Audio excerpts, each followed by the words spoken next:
የተለያዩ ስኬታማ የሆኑ የህክምና ሂደቶች እዚህ ሀገራችን ኢትዮጵያ ውስጥ ተከናውነዋል። በቅርቡ ደግሞ የ20 ዓመት ወጣት በደረሰበት አደጋ ምክንያት አንድ እጁን ያጣና በሶስት የተለያዩ ዘርፎች ውስጥ የሚገኙ የህክምና ባለሙያዎች ተሳትፈውበት የተሳካ ቀዶ ህክምና ተደርጎ ነበር። እነዚህም የህክምና ባለሙያዎች በፕላስቲክ ሰርጀሪ፣ በአጥንት እንዲሁም ደግሞ በነርቭ የህክምና ዘርፍ ውስጥ የሚገኙ ናቸው። ሳራ ጎራ ብላ ሂደቱ ምን እንደሚመስል ከህክምና ባለሙያዎቹ ጋር እንዲሁም ደግሞ ከታካሚው ጋር ቆንጆ ቆይታ አድርጋ ነበር። ፕሮግራሙን አይተን እንመለስ። ታተርፉበታላችሁ። አብራችሁን ቆዩ።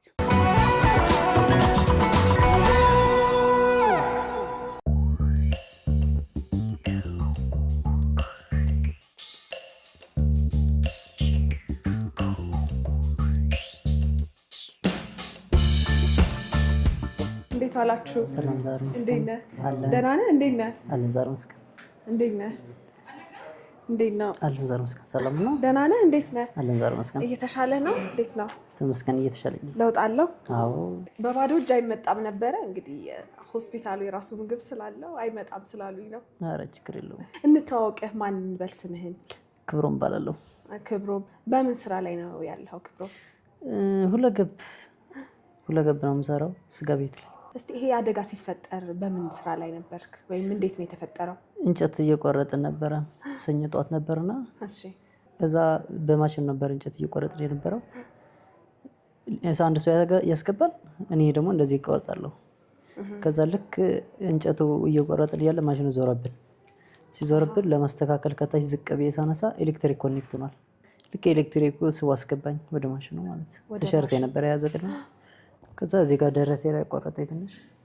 ከዛ እጄ ቆረጠብኝ። ሲቆርጠኝ ሲለቀኝ ራሱ እጄ ተቆረጣል መሰለኝ። ቁሜ እጄን ሳየው ተቆርጧል። ቁሜ አማት ቆምክ። ሲቆርጥ ቆመህ አየኸው? እንዴት ቆምኩኝ? እንትና ሲቆርጠ ኤሌክትሪኩ ለቀቀኝ እንጂ አይለቀኝም ነበር እጄ ባይቆርጠው። ከዛ እጄ ሲቆረጥ ኤሌክትሪኩን ለቀቀኝ። ከዛ ልክ ቁሜ እጄን አግማሹን ላይ አየሁት አንድ እጄ። ከዛ ማትቤ ጓደኞች ነበሩ ራይድ ጠሩ፣ ይዘውኝ ሆስፒታል ሄዶ እጄ በበረዶ አድርገው ይዞት መጡ። ግን ልክ ማሽኖችን ሲቆርጥ ነፍስ ራሱ እንዴት አልሳትክም ወይ? ቻልሳቱም ህመም ምንድን ነው በዛ ሰዓት አሁን የምታስታውሰው? ህመሙን ነው ምንድን ነበር? ምንም አላመመኝም። ደምዝዣለሁ። አሁን ነበረ አሁን ሳጣው በጣም ነው የከበደኝ። በስመ አብ። ቅድሚያ ወዴት ነው የወሰዱት መጀመሪያ? ሲኤምሲ። ከዛ ወደ ሳማሪታን ተደወለላቸውና እሺ ይምጣ ምናምን ነገር አሉ። ይዘውኝ መጡ። ግን እስከዛ ሰዓት ድረስ ራስን በደንብ ታውቅ ነበር ምን እየተካሄደ እንደነበረ? እዚህ መጥቼ እንትን እስኪገባ መደንዘዣ ክፍል እስኪገባ ማለት አውቃለሁ የሚደረገው ነገር ሁሉ። አንተ መስገን ነው። ቀዶ ጥገናው በምን ያህል ጊዜ ውስጥ ነበር የተሰራልህ? 7 ሰዓት ነበር የፈጀባቸው። አሁን ደግሞ ቀጣዩ ደግሞ 8 ሰዓት ነርቭ አስገብተው ምናምን 8 ሰዓት ደግሞ ጨረስባቸው። እንግዲህ ክብሮም አደጋው ሲከሰት ጓደኞች ነበር አጠገቤ ነበሩትና ልክ በዛ በተቆረጠበት ሰዓት እጅ ምንድነው ያደረጉልህ? ቅድመ ሕክምና ነበረ? እርዳታ ነበር? አዎ ልክ እጄ ማሽኑ ሲቆርጠው እኔ አልወደኩም። ቁም ያለው ይሻላ። ልክ ደግሞ ወደ ላይ ነው የሚረጨው። እዚህ ነው የተቆረጠው። ደግሞ ወደ ላይ ነው የሚረጨው። ዝም ብሎ ወደ ላይ ነው እንደዚህ ችፍ የሚለው። እዚህ ደረቴ ላይ ቁስል ጭራሽ አልታየም። ሆስፒታል ከገባን በኋላ ነው ያየነው። ማደም ሲፈስ ስለነበር እሱ አላየነውም ጭራሽ። እና እዛ በሸሚዛቸው ቲሸርታቸው አውልቀው ምናምን እንደዚህ አሰሩልኝ እዛው ላይ። በጨርቅ አስረውልኝ እዛ እስከ ሆስፒታል እስክንሄድ በጨርቅ ነበር ያሰሩልኝ። ስሜቱ በጣም ከባድ ነው። በዛ ሰዓት እንዴት ነው? ማስታገሻ ተሰጥቶ ነበረ? ደም ነበረ። ደም ሰጥተውኛል። ልክ እዛ ሲሄድ ደም ሰጥተውኛል። ግሉኮስ ምናምን አደረጉልኝ፣ ደም አደረጉልኝ። በአምቡላንስ እስከመጣ ወደዚህም ደም ተከትሎኝ ነው የመጣሁት። አሁንስ እየተደረገልህ ያለውን ሕክምና እንክብካቤ እንዴት ነው? እንዴት ትገልጸዋለህ? እንክብካቤ ሆስፒታሉ ከፈጣሪ በታች ዶክተሮችን ማመስገን እፈልጋለሁ። እነሱ ነው ህይወቴን ያተረፉልኝ። ሲቀጥልም እንደ ልጅ አድርጎ የሚንከባከበኝ የናስ የጨርጨር ባለቤት ከወንድሞቹ ጋር እሱ ነው ሙሉ የህክምና ወጪ እሱን የሸፈነልኝ። እስካሁንም በጉልበትም በገንዘብም እስካሁን እየረዳኛል እሱ ነው። እስከ መጨረሻው እረዳለሁ ብሎኛል። እና እንደዚህ አይነት አደጋዎች ቅጽበታዊ ናቸው እና ከድንጋጤው ራሱ እስክናገግም ብዙ ጊዜ ይፈጅብናል። እና እስቲ ወደ ራስህ ስትመለስ የነበረ ስሜት ምንድን ነበረ? ወደ ራሴ ስመለስ ምን መሰለሽ፣ እኔ ፈጣሪ ይመስገን ያልኩት ማለት አንገቴ ሳርጎት ቢሆን ኖሮ በህይወቴ መኖር ራሱ በቃ ፈጣሪ ይመስገን እንኳንም አንገቴ ያላደረገው ነው ያልኩኝ። እንኳንም ከሞት በህይወት መኖር ራሱ በጣም ትልቅ ነገር ነው። ተስፋዬ የሚጨልም የነበረ እጄ እንኳን ተቆርጦ በዚህ በወጣትነቴ ምናምን የሚለው ነገር ፈጣሪ ይመስገን እንደዚህ እንኳን ተመልሶልኛል።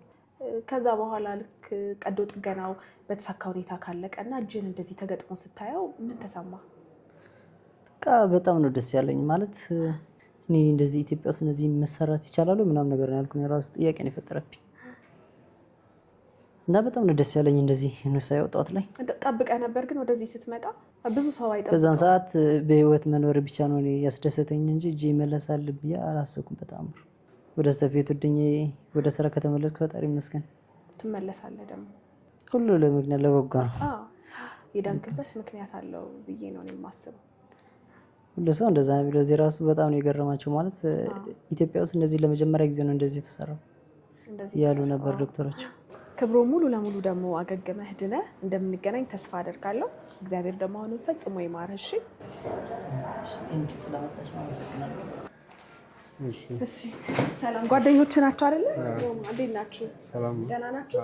ክብሮም እንግዲህ ጓደኞቼ ናቸው እያስታመሙ እየተከባከቡኝ ያሉት ብሎ እየነገረኝ ነበርና በአደጋው ሲፈጠር ነበራችሁ ሁለታችሁ? አዎ በወቅቱ ነበር። እዛ ማሽኑ በሶኬት ነበር የሚሰካው። ፍሪክሽን ፈጥሮ ለቀስ ተልጦ ነበር ገመዱ ማከበሩ። ከዛ እንዳጋጣሚ ተነካክቶ ነበር። በዛን ሰዓት ነው ስቦት ያስገባው። እጁን ረስተኗል፣ ለብቻው ነበር። ከዛ የሆነ ልጅ ብቻ አለ እዛ፣ እሱ ነው እጁ ሊሰራ ይችላል ምናምን ብሎ እጁን አምጥቶ ያስገባው መኪና ውስጥ። በረዶም እንደሚያስፈልግ ተነገረ። ሆስፒታል እንዲሄድ ደግሞ እንዲቆም ነው ያኔ እንትናቸው እንጂ እጁ በቃ እንደሚቀበር ነበር የምናውቀው። ምክንያቱም እንደሚቀጥል አናውቅም፣ ሰምቼም አላውቅም። ብዙ ሰው ላያውቅ ይችላል ብዬ እኔም አስባለሁ። እንደ የነበረው ስሜት ምን ይመስል ነበር ይሄ ነገር ሲፈጠርበት? በእርግጥ እዛ ውስጥ እንደ ጓደኛም እንደ ወንድም ነው የምንሰራው እና ያኔ በሚገርም ሁኔታ በቃ ያልተደናበረ የለም። በቃ ወደ ለቅሶ ነው፣ ድንጋጤም ነበር። በዚህ ድባቡ እስከ ቅርብ ድረስ ነበር ቤቱ ላይ። በተለይ ሰኞ ቀን በቀን 22 ነው አደጋው የደረሰው ሰኞ ዕለት እና ያቺ ቀን ሰኞ ላይ በጣም በቃ ያን ድባብ ነው የምናስታውሰው ማለት ነው። እንግዲህ መልካም ጓደኞች ናችሁ። ከአደጋው ከተፈጠረበት ሰዓት ጀምሮ አጠገብ ሆናችሁ እያስተማማችሁት ነበረ። እሱም ፈጣሪ ጨርሶ ይማረው። እናንተንም እንግዲህ ውለታችሁን ይክፈላችሁ ነው የሚባለው። እናመሰግናለን። ሰላም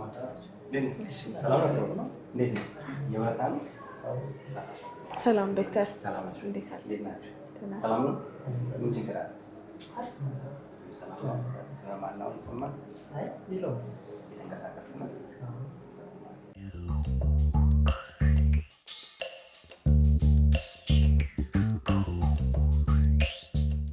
እሺ ክብሮም እመጣለሁ። እሺ እሺ፣ እግዚአብሔር ይባረክ።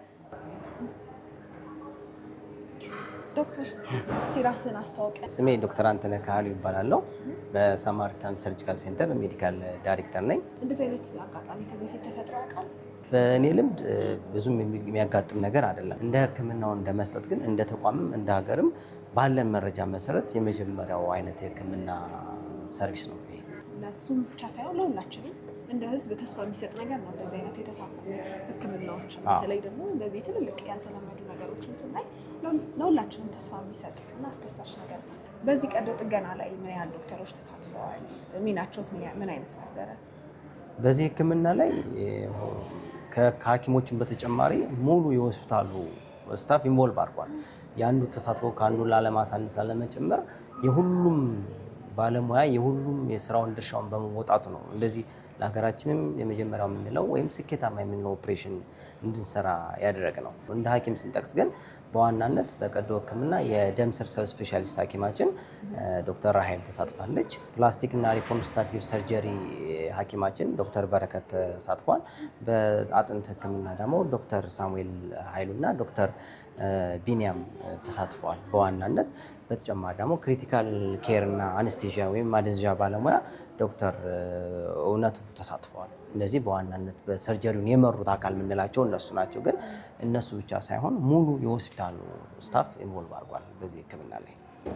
እዚህ ለበለጠ ደግሞ መረጃ ከእነሱ ጋር ቆይታ ይኖረናል።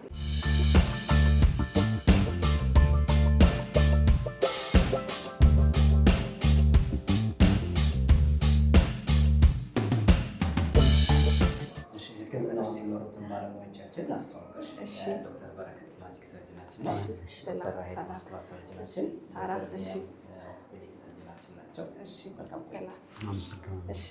አመሰግናለሁ ዶክተር። እንግዲህ በጣም የሚያስመሰግንና የሚገርም ስራ ነው የሰራችሁት። ለአንድ የ20 ዓመት ወጣት ተስፋውን መልሶ መስጠት ቀላል ነገር አይደለም።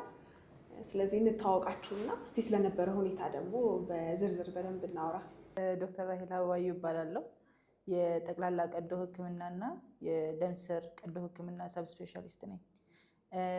እኛ እንደ ቡድን ከአደጋው በኋላ ልጅየው እኛ ፋሲሊቲ እዚህ ጤና ተቋም ሲመጣ ከ3 ሰዓት አደጋው ከተከሰተ በ3ኛ ሰዓት ነው መጀመሪያ እኛ ጋር የመጣው።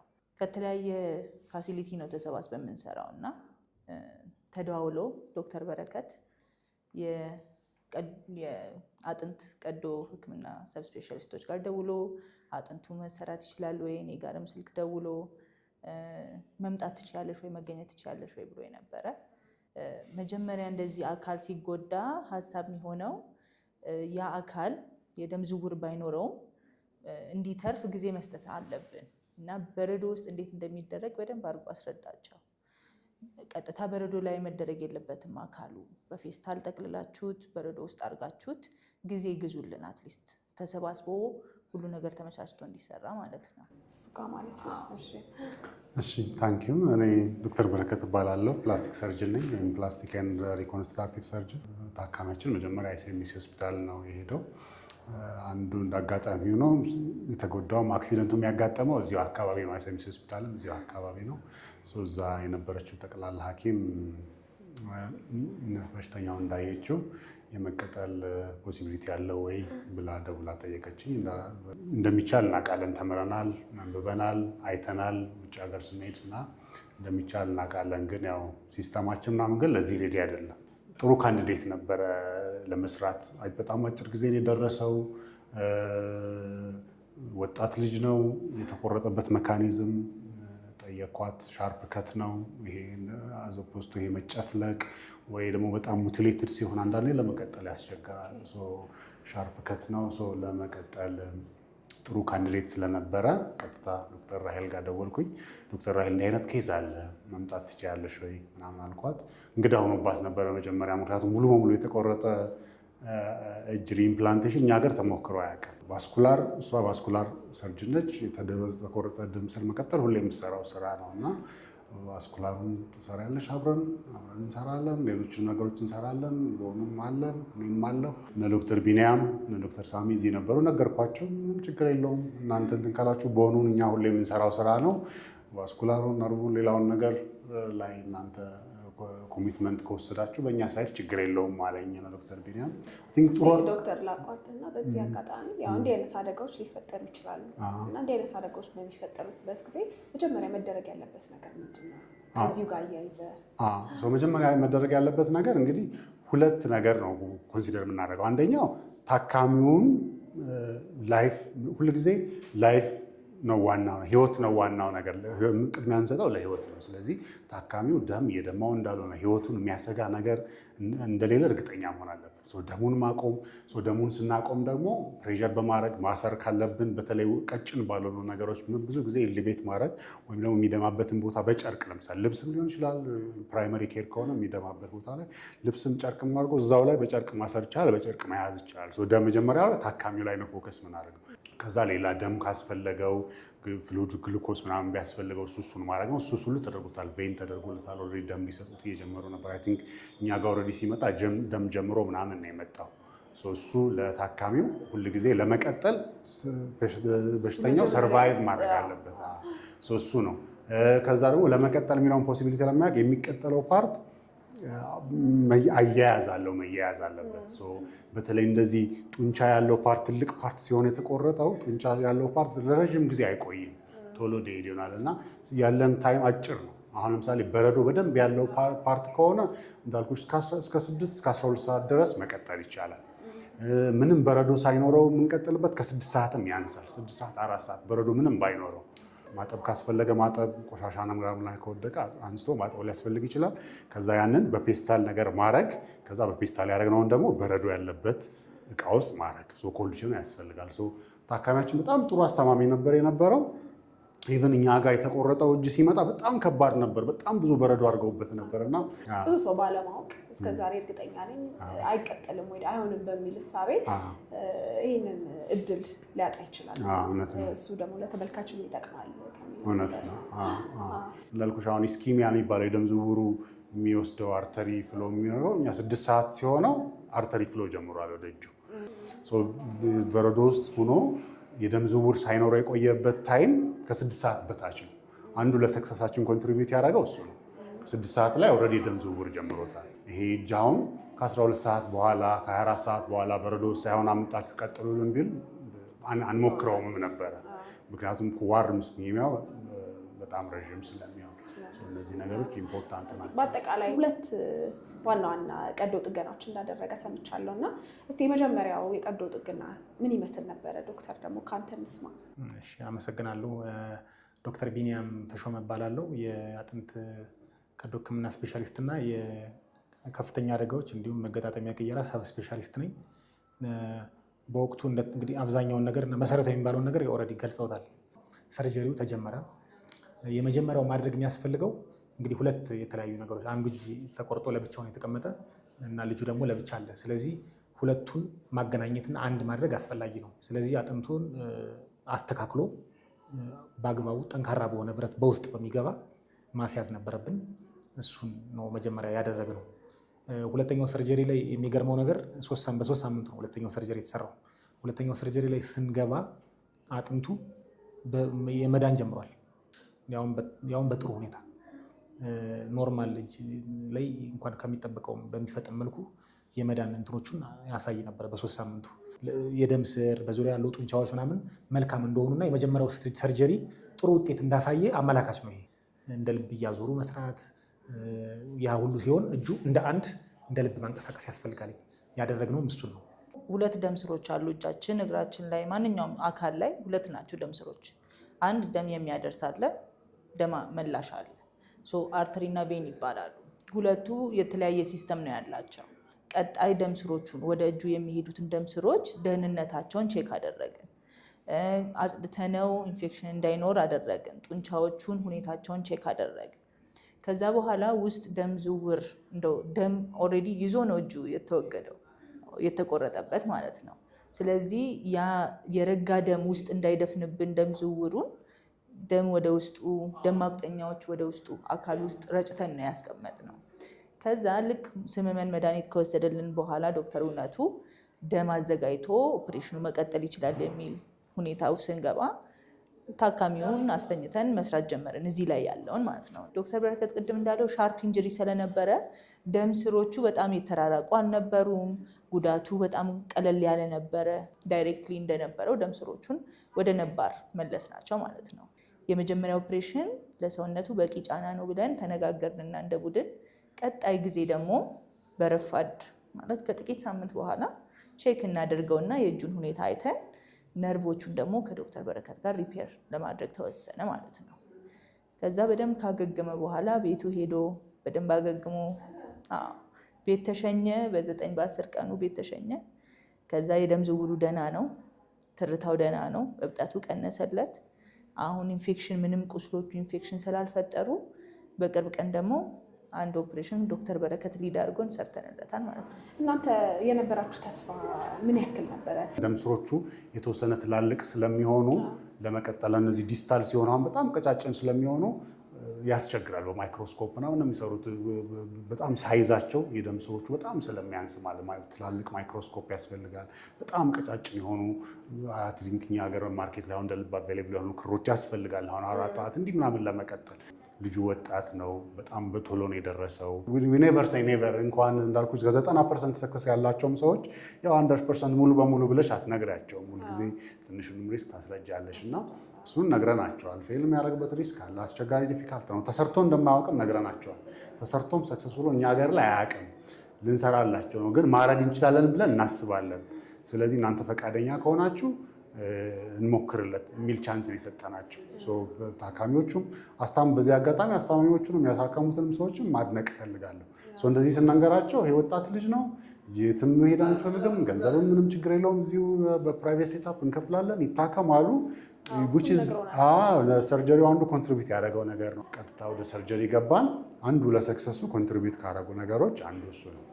በዛው ገባን። ጥሩ ነበር። ስለዚህ ክብሮም አሁን የግራ እጁ ሙሉ ለሙሉ አገግሞ ወደ ነበረበት ለመመለስ ምን ያህል ጊዜ ይፈጅበታል? አይ ቲንክ ፋንክሽናሊቲ እንግዲህ ስናስብ ዶክተር ቢኒያም እንዳለው እጁ ሰርቫይቭ አድርጓል። ሰርቫይቭ ማድረግ ላይ ኢሹ የለንም እና ያም ኢምፖርታንት ነው። የሁለተኛውን ሰርጀሪ እኔ በሶስተኛው ቀን ኦልሬዲ ኤክሳይትድ ሆኛለሁ። በሶስተኛ ቀን ስናየው በደንብ አርተሪው ቬኑ እየሰራ ነው። ደም ዝውውር ካፒላሪ ፊር ያለችው ዶክተር ራሄል አለው። በቃ የሶስተኛው ቀን ላይ እኔ በራሴ ኮሚኒቲ በፕላስቲክ ሰርጀሪ ኮሚኒቲ በቃ ኤክሳይትድ ነው። የመጀመሪያው ሪምፕላንት አድርገናል ብዬ ሼር አድርጌያለሁ። መጥቆር ጋንግሪን ምናምን የሚባለውን ኢሹ ሁሉ ስለወጣ በ9ኛው ቀን ሆስፒታልም ብሎ መቆየትም ስለሌለበት ታካሚ ወደ ቤት ሄድ ብለነዋል። በአክቲቭም ስለነበረ ወደ ቤት ሄዶ ሰፈሩ እየዞረ ነበረ። ከዛ በኋላ እነሱ የሚሰሩት ምንድነው ይሄ እጃ ስሜት ሲነካ ማወቅም አንድ ነው። ከዛ ውጭ ፋንክሽን መጨበጥ፣ መዘርጋት አሁን ከዚህ የክርን ወይም ኢልቦ የምንለው ጆይንት ላይ ማጠፍ፣ መዘርጋት በትንሽ ጊዜ ውስጥ ይመለሳል ብዬ ኤክስፔክት አደርጋለሁ። ምክንያቱም እነዚህ ጡንቻዎች ከላይ ነው ያሉት፣ የተወሰነም ሳፕላይ ይኖራቸዋል። ወደዚህ የሚሄደው ነርቭ ኦልሬዲ አይቆረጥም፣ ፕሮክሲማል ያለው ማለት ነው። እሱ ስላለ የኢልቦ ፋንክሽን መዘርጋት ማጠፉ በሚቀጥሉት 2-3 ወራት ውስጥ ሪከቨር ያደርጋል ብለን ኤክስፔክት እናደርጋለን። ከዚህ በኋላ ወደ ቴራፒ ነው የሚሄደው? ወደ ቴራፒ ነው የሚሄደው። ኦልሞስት ሜጀር ሰርጀሪዎቹን ጨርሷል። አሁን ወደ ሎንግ ተርም ሪከቨሪ ነው የሚሄደው። ሁልጊዜ የተቀጠለ ነው፣ ወዲያው መስራት ማስተላለፍ አይጀመርም። ብዙ ጊዜ ከተቀጠለው ወደ የሚሰራበት ፓርቲ ያለው እንደ ቲዩብ ብቻ ነው የሚያገለግለው። በጣም ራቅ ያሉ ጡንቻዎች፣ እነዚህ ታች ያሉ ጡንቻዎች ደግሞ በጣም ራቅ ስለሚሆኑ ረዥም ጊዜ ይወስዳሉ። በ6 ወር በአመት ሪከቨር ማድረግ ሊጀምሩ ይችላሉ እነዚህ ጡንቻዎች ማለት ነው። ያኔ እንደዚህ መጨበጥ ይችላል፣ መዘርጋት ይችላል። ይሄም እንዳልኩሽ ኢልቦ ማጠፍ መዘርጋት ይችላል ብለን ኤክስፔክት እናደርጋለን። እጁም ይሄኛው መገጣጠሚያ፣ እነዚህም ደግሞ መገጣጠሚያ የሚያንቀሳቅሱ ጡንቻዎችን በጣም ቅርብ ናቸው ለአደጋው። ዲስታ ያሉት እነዚህ ትናንሽ ጡንቻዎች ሞስት ፕሮባብሊ ሪከቨር ላይ ያደርጉ ይችላሉ። ለታካሚያችን እኛ የምናስበው አይዘር ወደ ቀድሞ ስራ ይመለሳል ወይ ደግሞ የተወሰነ ቀድሞ ከሚሰራው ስራ የተወሰነ መቀነስ ሊኖርበት ይችላል። ክብሮምን ቅድም የማግኘት እድል ነበረኝ። ራሱን በራሱ የሚያስተዳድር ወጣት ልጅ ነው እና ቶሎ አገግሞ ወደ ስራ ይመለሳል የሚል እምነት አለኝ። እናንተንም በጣም ነው የምናመሰግነው ከልብ።